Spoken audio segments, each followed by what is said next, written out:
கற்றது உலகளவாகவும் கல்லாதது கைமண்ணளவாகவும் இருக்கட்டும். Hello everyone, எல்லாரும் எப்படி இருக்கீங்க? நல்லா இருக்கீங்களா? இனி நம்ம பேச போகிற டாபிக் என்ன அப்படின்னு பார்த்தீங்கன்னா, நாளைக்கு காலையில் நீங்கள் எழுந்துக்கும் போது பெட்ரோல் ப்ரைஸு ஒரு 120 ரூபா, ஒரு 130 ரூபா அப்படின்னு ஃப்ளாஷ் நியூஸ் வந்தால் எப்படி இருக்கும்? அதுக்கான சாத்தியக்கூறுகள் நிறையவே இருக்குது. அது இல்லாமல் இருக்கிறதுக்கும் சில விஷயங்கள் இருக்குது. என்னென்னலாம் நடக்குது, உலக அரசியலில் என்ன விஷயங்கள் நடக்குது அப்படிங்கிறத இந்த வீடியோவில் நான் உங்ககிட்ட வந்து பேச போகிறேன். ஸோ ஃபஸ்ட்டு விஷயம் என்ன அப்படின்னு பார்த்தீங்கன்னா பெட்ரோல்.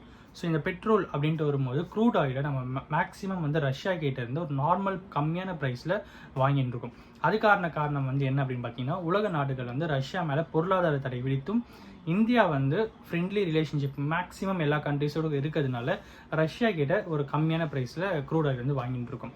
அதுக்கு ஆப்பு வைக்கிற விதமாக ட்ரம்ப் அவர்கள் என்ன பண்ணியிருக்காரு அப்படின்னு பார்த்தீங்கன்னா, யாரெல்லாம் ரஷ்யா கிட்ட பிஸ்னஸ் வச்சுக்கிறாங்களோ, யாரெல்லாம் ரஷ்யா கிட்ட ட்ரேடிங் பண்ணுறாங்களோ அவங்க எல்லாருக்கும் டேரிஃப் வந்து பயங்கரமாக ஏறும் அப்படிங்கிற ஒரு பர்டிகுலர் விஷயத்தை அவர் வந்து சொல்கிறாரு. ஏன் கௌதம நம்ம ரஷ்யா கிட்ட வாங்குகிறோம், யூஎஸ்ஏ டேரிஃப் போடுறதுக்கு என்ன ரீசன் அப்படின்னு கேட்டிங்கன்னா, டாலர், நம்ம செயினில் போட்டுக்கிற டாலர் இல்லைங்க, யூஎஸ் டாலர். நம்ம ரஷ்யா கிட்ட வாங்கும் போது மீடியம் எக்ஸ்சேஞ்சை நம்ம பே பண்ணுற இதுன்னு பார்த்தீங்கன்னா டாலர்ஸில் தான். ஸோ அந்த டாலர்ஸ் யூஎஸ்ஏ கிட்டேருந்து வாங்கும்போது அதுக்கான டேரிஃப் வந்து பயங்கரமாக இருக்கும் அப்படின்னு சொல்லப்படுறதுனால உலக நாடுகளே வந்து பயங்கரமாக வந்து பயந்துட்டு இருக்காங்க அப்படின்னே சொல்லலாம். சரி கௌதம, இதுக்கான வழிமுறைக்கு என்ன, இதுலேருந்து எப்படி நம்ம தப்பிக்கிறது?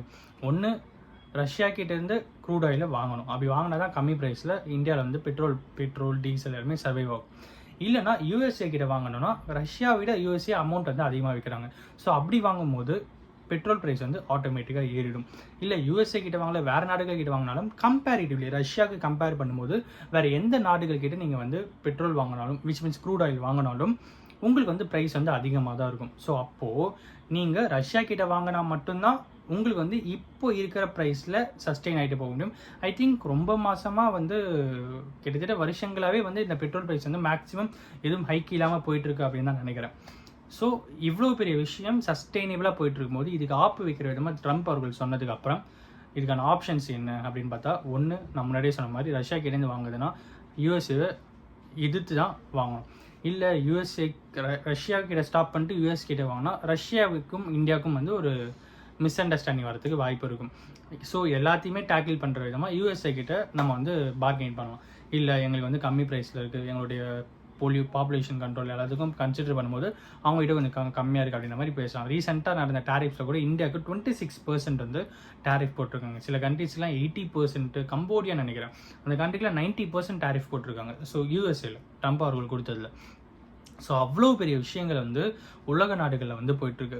சரி, ஓகே, இதை நம்ம பைபாஸ் பண்ணணும்னா என்ன பண்ணுறது அப்படின்னு பார்த்தீங்கன்னா, டாலரில் இல்லாமல் ஒன்று ரஷ்யன் கரன்சிலையோ இல்லை இந்தியன் கரன்சிலையோ டிரான்சாக்ஷன் பண்ணும்போது இந்த யூஎஸ்ஓடைய டேரிஃப் வந்து க்ரூட் ஆயிலில் அஃபெக்ட் ஆகாது. ஸோ அப்படி அஃபெக்ட் ஆகாத டைமில் நமக்கு பெட்ரோல் ப்ரைஸ் வந்து அப்படியே சஸ்டெயின் ஆகும்.